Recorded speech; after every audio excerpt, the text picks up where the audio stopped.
Hi. This is the Tiny Movie. This time I explain a sci-fi drama, mystery, and romance movie, I Origin. Spoiler ahead. Ian is a microbiologist who has been taking pictures of strangers' eyes since he got his first camera as a kid. One day, at a college Halloween party in New York, he goes to the roof to smoke, but suddenly he spots a mysterious woman covered head to hips in black stocking. He asks her she is okay. The girl says it's okay, I'm watching the moon. Ian gazed at her eyes and asks to take a picture of her eyes as his old hobby, and the girl allows him. After taking the pictures, the girl asks him if he know anything about the fissionity. She explains to him that it's a bird that experiences all of the time in one instant. She is the bird that sings the song of love and anger, fear and joy, and sadness all at once, all combined into one magnificent sound. Ian wants to know where she's from. And the girl responds she is from another planet. She wants to Ian come closer to tell him what does the bird sound like, and then scream on his ears, which scares Ian, and then Sophie took Jan's hands and led him to the bathroom to get laid. Ian gazes at her eyes and tells you're not gonna regret this in the morning, right? Hearing this, the girl jump out the bathroom and exits the building. Ian, seeing her taking a taxi, starts running reach her, but the taxi left. Next day, Ian goes to the lab. When he walks in, his friend and co-worker in the lab, Kenny, tells him he has a new rotating student as his assistant. Ian does to Karen and they meet each other. Ian asks Karen to follow her to explain to her the research process. Ian is tracking the PAX6 gene in mice to make colorblind mice see color, and besides, it's an attempt to definitively disprove the fundamentalist Christian belief in a divinity, proof that all the human anatomic revolution is based on its natural improvement process, and not based on an almighty God.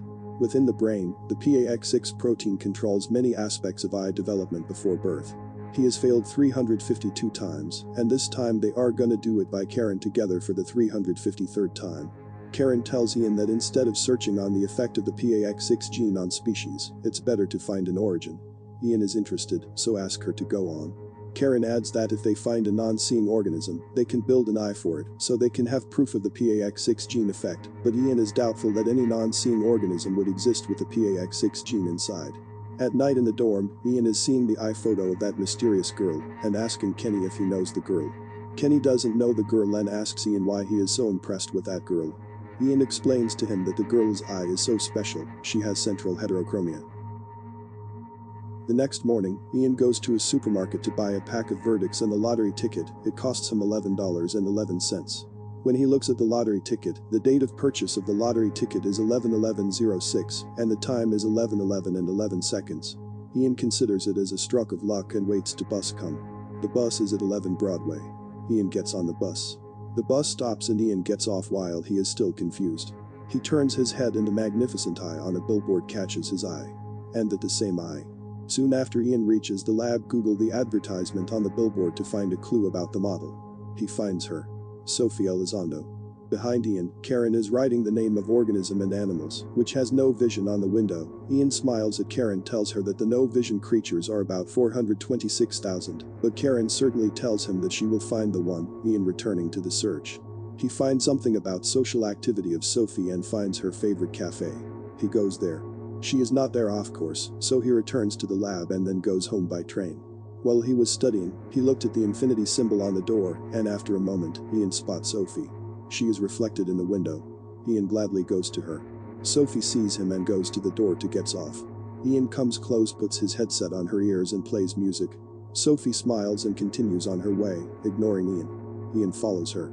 Suddenly, Sophie turns around and kisses Ian tightly. Ian and Sophie go to a cafe. Ian asks Sophie to tell him where she come from. Sophie tells him she was born in Argentina and moved to France in 11. Ian asks why she slept with him that night.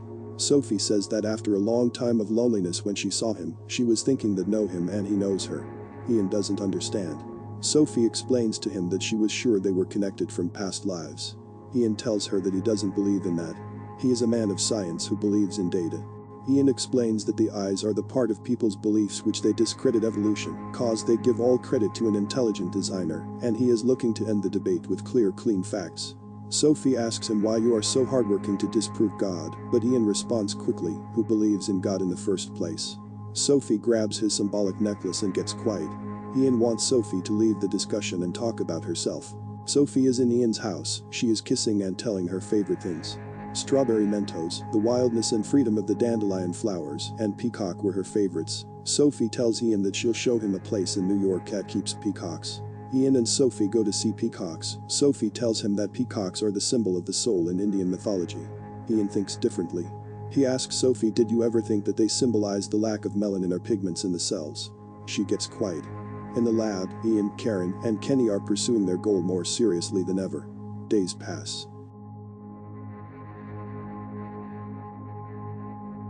Ian and Sophie are becoming more and more interested in each other. This difference of opinion didn't block them from falling in love with each other more and more every day. One night, at Ian's place, Ian tells the story of how he reached her. He says, I was seeing 11 everywhere, I followed them, reached to that eye on the billboard which then led me to you. Sophie responds that she was the one who sent that to him. Ian says it's bullshit. But Sophie keeps telling. She adds, like a door that opens to the outside world, and the lights which come in through it, you had me, but you were scared and tried to close the door. Ian doesn't get the picture. Sophie hugs Ian and tells him she had a place in New York and wants him to live with her there. Ian moving there. They climbed the ancient elevator of the house, while their love for each other was also rising. There Sophie shows photos of her parents to Ian, the white peacock, and the statue of St. Anne's Cemetery. Sophie starts describing the statue as a symbol of the spirit world, which her eyes are so real, then Ian kisses her to stop her, and went to bring the other stuff. In the lab, Ian and Karen are improving in the development of the colorblind rat. Ian goes home. Sophie asks Ian to promise her. Ian wants to know about what, but Sophie wants him to promise, without knowing why. Ian is confused but promises. Sophie wants him to burn her. Ian shocked. Suddenly Sophie tells him, you will have a hard time letting go, but don't worry, we will find each other again. Ian is saddened, and after moments asks her to marry him. The next day they go to register it, but the clerk tells them they have to wait 24 hours, and then they can't register their marriage. They get disappointed and leaves. On the way out, Karen calls Ian and tells him she hopes that a blind creature with the PAX6 gene is found, and they can make an eye from scratch. Ian is extremely happy. After the phone call, Ian happily asks Sophie to put the ring on, but Sophie believes it is unlucky. Ian tells her that since the Big Bang billion years ago, his atoms have been next to hers, collided many times to each other, and his atoms have loved her atoms ever since. Anyway, he put the ring on his hand, and then they go to the lab together. In the lab, Karen and Sophie meet each other for the first time, and then Karen happily shows a kind of unseen worm to Ian. Seeing Sophie's cold behavior, Karen prefers to leave in the name taking a shower. Ian is surprised. After Karen leaves, Ian asks Sophie what's the matter. Sophie is so sad when finds Ian every day, leaving her to come to the lab to torture the worms. Ian explains to her that he is not torturing worms, but he's modifying their organism to be able to see. Sophie believes it's a bad idea, it's dangerous, it means to play the god. Ian repeats that he is looking for the proof. There is no proof that there is a magical spirit right on top of us. Sophie asks Ian that how many senses worms have. It's 2, smell and touch, Ian responds. Sophie getting closer to Ian telling, so if the notion of light for worms are unimaginable, and they can see the lights with little mutation, maybe there are rare humans mutated to see the world above us. The spirit world, and I can see it. Sophie takes off his glasses and starts kissing her. While kissing, suddenly Ian gets formaldehyde in his eyes. His eyes start burning. Sophie is in fear and can't find the splash kit. Ian asks her to call Karen. Karen returns to the lab, checks his eyes, and fortunately, he is not blind. Karen bandages his eyes and left, and Ian and Sophie go back home. While Sophie is kissing Ian in the elevator, suddenly elevator is stuck in the middle of the 2th floor. Ian asks her to call the superintendent, but she doesn't know anybody is superintendent. Ian tells her to use his phone to call someone to come to fix it, but his phone was dead. Ian tells her that she is so irresponsible. Hearing this, Sophie gets sad and says angrily, you want me to call to Karen? Ian answers, don't be a child, all the fairy land you believe and live in is a lie. At the moment, the elevator is about to fall. Ian removes his bandage, jumps, pushes the door of the upper floor, and opens it. Ian asks Sophie to give him her hand to pull her up. But she is frightened and froze in fear and persisting Ian to go first. Ian shouting at her to give him her hand. Finally Sophie gives his hand, Ian pulls her up, and seconds later, the elevator wires broke and then falls rapidly. Ian hugs Sophie tightly and sighed happily, but it feels wet. Calls Sophie several times, but no answer. Sophie takes a deep breath and goes silent. Ian sees the blood and then finds out that Sophie is severed in half. Ian starts screaming in extreme sadness and fear. The next day, Ian is going to empty Sophie's ashes next to her favorite statue. He picks up a bunch of sedatives and goes to Sophie's home. Ian no longer wanted to see anyone. He locked himself in and didn't answer anyone's calls for days. Time passed. Karen calls Ian and wants him to let her come there. Karen brings some food for him. When Ian wants to eat something, throws away the chopsticks and starts crying in Karen's arms, which leads them to kiss each other minutes later.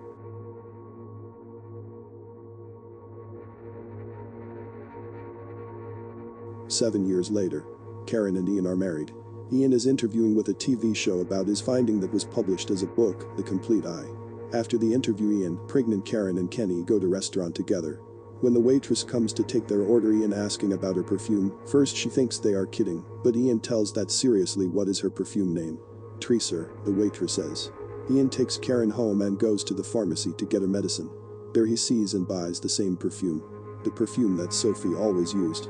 Ian goes home, sprays the perfume, and starts reviewing Sophie's photo. He could not stop crying. Seeing Sophie's photos made him even arouse. Karen enters. She asks her not to stop and goes on to find out what turns him on. Karen opens her laptop and is shocked to see Sophie's photos. Ian says he has never done that before. Karen is teary. She regrets the cause and effect she started. Karen wonders how she didn't feel regret, that if she hadn't made the call that day, Ian and Karen might still be together. Days later, Ian and Karen's child is born. The hospital does an iris scan, which is a new mechanism of uniquely identifying a person based on his or her iris. When they scan their baby, the system throws up a name, Paul Edgar Derry. The nurse simply brushes it aside as a system error, restarts the system, and puts their baby's name as a new entry. Later, Ian gets a call from a Dr. Simmons, saying that his baby may be showing early signs of autism. That doctor wants them to bring the child for a medical checkup. They take the child, who is named Tobias, for the tests. During the doctor's examination, at each stage, she shows the child 2 images and uses a camera that zooms in on the child's eyes to track his attention. In each stage, Tobias chooses a photo, gives all his attention to it, and responds emotionally. Later that day in home, Ian angrily is saying that Dr. Simmons' autism test is a lie. She was looking for something else. Karen and Ian are suspicious and talk about the photos. Ian remembers a name written on one of the photos. Dan's Diner in Boise, Idaho. Karen starts searching online about it, and they find out it's a real place. Ian goes there by car. He sees Dan's Diner. Walks in, orders a coffee, and asks about an interesting place in the town to see. They suggest he see some cows down at the dairy farm. Ian takes the address and goes there, but a herd of cows blocks his way. Ian asks, is this dairy farm? The girl says indeed it is. The girl introduces herself as Julie Derry, and that this is their family's farm. Ian is shocked. Asks about any relation between her and Paul Edgar Derry. He's my father, Julia says. After a second, Ian sees a dog same as the photo shown to Tobias, and then an old woman says hi. She was the last photo of the Dr. Simmons test. Ian asks if it's possible to meet Paul Edgar Derry, but Paul Edgar had died before the birth of Tobias. Ian has enough proof that Dr. Simmons was not checking for autism, but she was seeking relation between people with the same iris pattern of death in the lives memory. Ian and Karen talking about the possibility of Paul Edgar being born in Tobias. Kenny tells them, are you crazy? Then Karen tells Kenny about Dr. Simmons' experiment on Tobias. Kenny, hearing Dr. Simmons' name, tells them that his company owns a patent on iris biometrics data of about 1 billion people around the planet, which his company put them all in one database, and this doctor is among the 5 people that have access to the database. And Kenny accesses to the database too. Karen and Ian give the system iris pattern of their family, and all were registered in the system before when they scanned by airports. Karen asks Ian to give the database Sophie's eye pattern. Ian is doubtful, but tells Kenny to try her eye pattern. She's in the system. Ian tells that probably she scanned when she came through customs, but Kenny notified them that Sophie's eyes are currently registered by some girl in a community center in India about 3 months ago. Ian can't believe it and goes outside to take some fresh air. At night, Karen persists Ian to go to India. But he says he does not want to reopen a closed chapter of his life, but Karen convinces him to go. Ian goes to India. Finds a community official, Priya. Ian explains to her the iris things and adds that he can help by donating to the community and wants her to help him find the Sophie's duplicator. Priya tells her to return tomorrow. The next day, Ian and Priya look for the girl whose name is Salamina, but can't find any clue. Nobody knows where she is. On the 3rd day, Karen convinces Ian to stay more days to find tracks. Days pass, Salamina seems impossible to be found. Ian comes to an idea. He makes a billboard announcement and wants people to identify the eyes. In the next 2 days, many people call Ian, but they can't match to Salamina's age. Karen calls Ian. She is frustrated. She asks Ian to return home. Ian tells her he spent about $20,000 on the billboards to find Salamina and reminds her that she was the one persist him to coming here to find her, but Karen says that failure is a part of the process. Suddenly Ian sees a girl standing in front of the billboard staring to it. She is Salamina. Ian approaches Salamina in astonishment, asks her can she speak English. She can. Ian introduces himself and asks her if she is hungry. She says yes. Ian takes Salamina to the hotel room to give her food. Asks her what's your favorite food and she says strawberry. Ian gets more interested and takes photos of her eyes. Ian contacts Karen over Skype and shows her Salamina.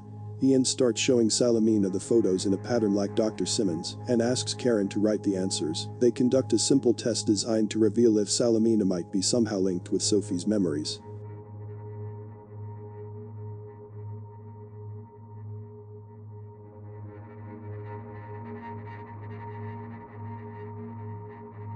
He asks 25 questions, and the result is 44%.